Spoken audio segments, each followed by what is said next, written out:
Hi guys, this is my first week of getting back into the creative spirit, and I really want to stick it to the man and just, be consistent with creating.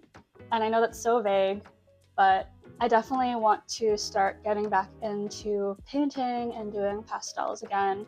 I'd love to start doing watercolor again and gouache, but it's been quite a while and I'm a little bit nervous to kind of start again. So I might be procrastinating, but I think the first step is to really go into my old files and pull out my old art journal, read through it, and kind of see if I have any tips in here. Anything that really inspired me to make art is in this journal right here, and we're actually going to go through it together. I believe I started this journal during COVID in 2020, so it might be a bit emotional, but I think we can get through it. Opening up to the first page. Okay, the first few pages, because I didn't really write on the first page. I was that paranoid about messing up on the first page that I just wanted to skip it entirely and go to the second page. I slid in this little page right here and I was testing out the brushes that I got, and I put in what type of brush it was, what size, all that jazz, and I actually still have that brush set. So this is the brush set that I used. Actually quite a nice brush set, and I've added a bunch of brushes that actually aren't a part of the set in here. So I'll probably have to make a page similar to this one. The reason why I did that is because I felt like it was so important to know your tools, and I think I practiced being light with the brush and then being heavy on pressure with the brush. So you can kind of see here that the lines were thin at first, so then I added more pressure as I was making that stroke and it got thicker. Right, and let's go on to the second page. Okay, so I also have some watercolor swatches that I use. So I started out with the Reeves watercolor paint set, and I was testing out the different colors that it came with, as well as mixing those colors and then mixing the basic primary colors. And then this was my first painting that I did with that Reeves watercolor set. Honestly, not bad for like a cheap watercolor set. So my first entry was in July 16th, 2020, and we're already starting off being very emotional with this journal. Essentially, I was kind of writing very poetically about a breakup. I'm far removed from the breakup, so it doesn't matter as much to me as it used to. But I said, the keys to your childhood home rest on my nightstand. I've had time to return them, just not the strength to. I'm held back by the hope that one day I could return them to you, but I'm beginning to understand that you would not want that. You would want the keys, not me. Maybe you wouldn't even want the keys if they mean the same thing to you as they do to me. It is the last tangible bit of us that I have. It reminds me of how real, raw, and open we were. Perhaps I was hoping that I would not have to return the keys at all, but these keys are not magic. They cannot open the doors that you have locked. And then right under that, I put in a little painting tip. So, okay, we're just like all over the place with this journal already, but for the painting tip, I said watercolor works best in layers. Apply a light, transparent base, and then add darker colors to bring in depth and detail. You may need to occasionally blend colors and reapply previous layers in the same sections. Okay, so that was helpful. I don't think the first bit was very helpful for me. Like, I'm so far removed from that I'm glad that I had some type of outlet to get my thoughts out. But I think the most important part from this was definitely the painting tip. I hope you agree. Okay, and then my next entry was on July 17th, 2020, and it was a poem. Actually, it was multiple poems that really spoke to me at the time, and actually still do, because the first poem that I put down was Dead Stars by Ada Limon. And I love her work. Like, I have all of her books. And this poem is one that I actually used for my admissions essay to orthodontic residency. So still a poem that's pretty close to my heart. I might actually read over it again. I think it'll help get my creative juices flowing. So we're gonna start off by reading Dead Stars by Ada Limon. Personally, I feel like this was the most influential, or has been, and still is, the most influential poem. And I actually analyzed this poem. And this is the only poem that I've actually gone super in depth and really picked apart and analyzed, because this poem just means everything to me. And I said here that the conclusion is that people can come together to be something way bigger than themselves. It romanticizes the idea of channeling who you are and encouraging those you care about to step out of the mundane day to day and to do more for others, to do what you can for others, to stop being complacent with how things are currently in our society, because we can do more for others. We can be instruments for change if we only snap out of this daze and get fired up to do what is needed to be done, to reclaim our bodies, to reclaim our voices, our spirits. And this is still a poem that I think not only will inspire my art, but it just inspires who I want to be, and maybe it'll inspire you guys as well. But the next poem that I recorded was Silhouette by Janice, Lobo, Sapigao, which I haven't really heard of since I probably wrote this down. And then the third poem is Dreams Are Legal by A. Mills and Chukwuocha? Yeah. And I put in quotation, "We find it hard to settle our brains down, and poetry offers us that silence, that quiet space, and allows us to reconnect with ourselves or with an idea or with an emotion. It's almost as if the poets are offering us a religion of noticing things, or a religion of paying attention. And it's nice that it doesn't have any connotation other than that. Just notice, just pay attention, just be here." And those were the famous words of Ada Limon. And then I added a few other things about my breakup, which, I think is a little bit irrelevant, so we're just gonna skip through it. But I also talked about my grandmother. And my grandmother actually has lived with my family my whole life, so she has a very special place in my heart, as all grandmas do. But, she was always around, which I loved. And I actually wrote her a poem. "Beneath the blue sliver of sky, she springs. Just once, and she is high for life.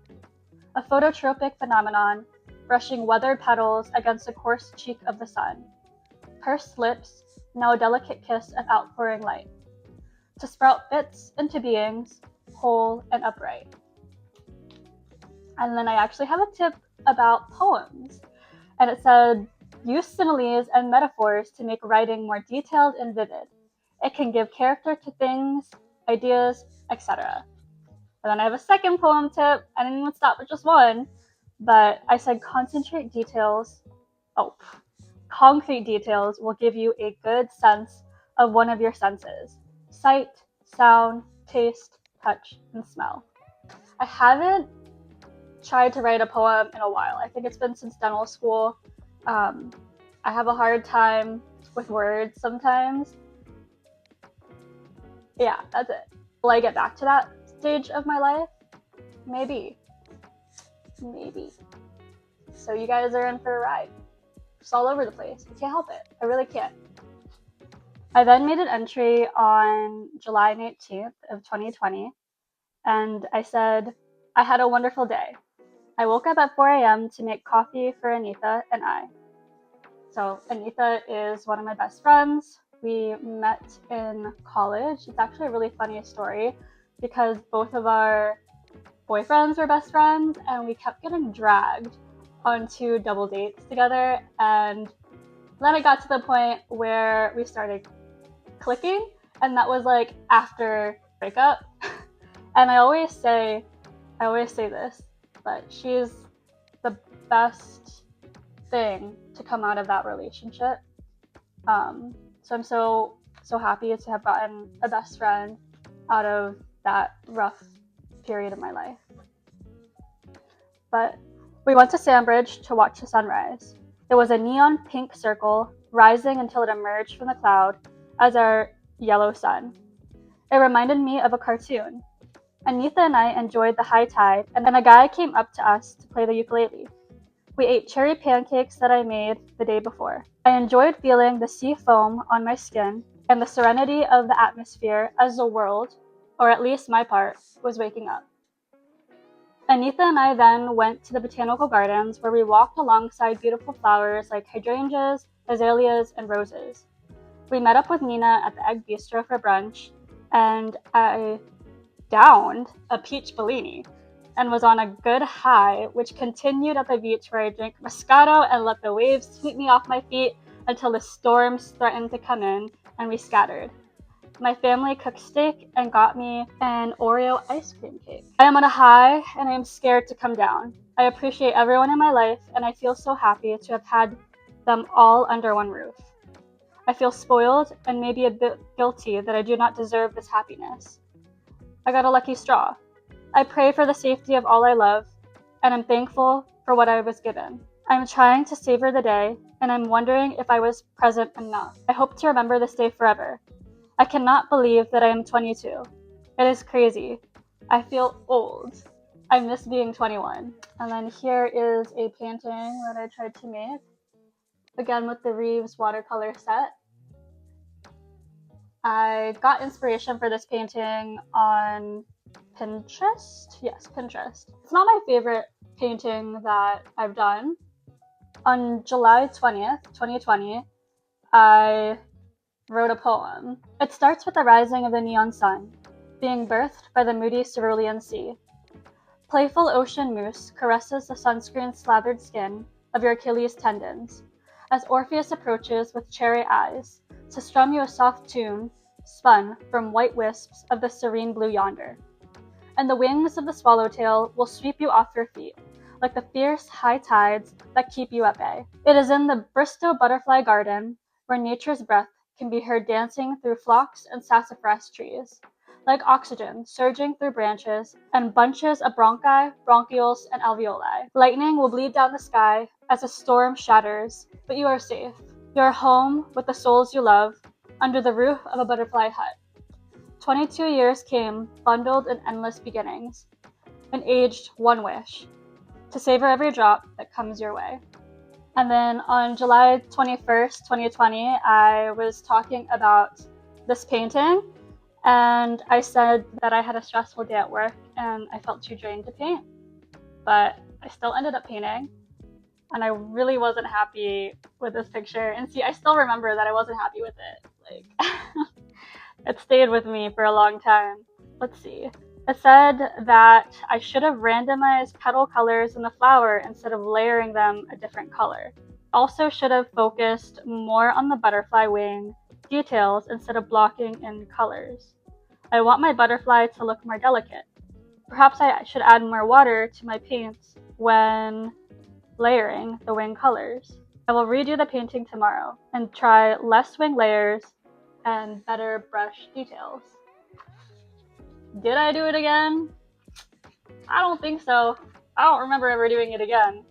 That'll be something I try when I start painting sometime this week. And then I said on July 25th, 2020, I said, I am disappointed in where I am with my painting skills. Why was I so harsh on myself? I don't know. I said, I know that I can be better. I suppose the real dig is that I could have been really good at it if I focused on it sooner. See, I keep having this problem where I leave things and then come back to it. I spent most of my time studying to get into dental school and sacrificed hobbies. Can't believe that I still feel this way. I painted a blue-green butterfly. I need to work more on switching my brushes for different details. I do have a painting that I made on July 25th, 2020, and this is the painting, which honestly I'm not unhappy about. truly am not. I think this is a good painting. Like, even now I look at it and I'm like, it has potential. Like, it's not perfect. The details need some work, but I mean, it's a good starting point. It's a good foundation. My last entry for the month of July was a painting tip.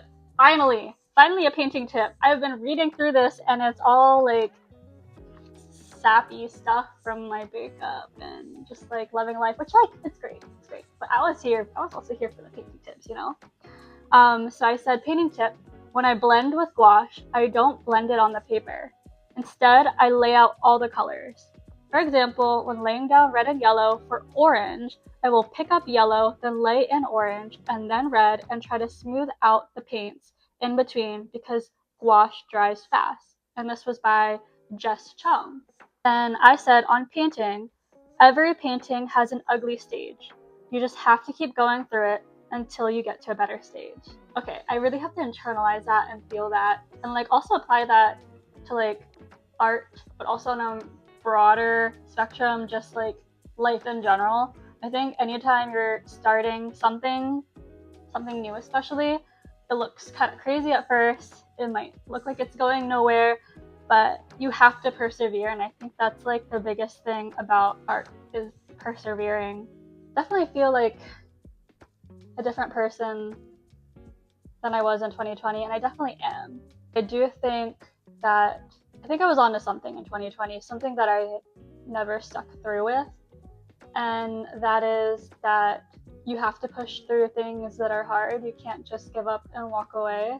Beauty can come out of things that might initially make you feel uncomfortable. All right, and that's it for this first week of going down memory lane into the old files.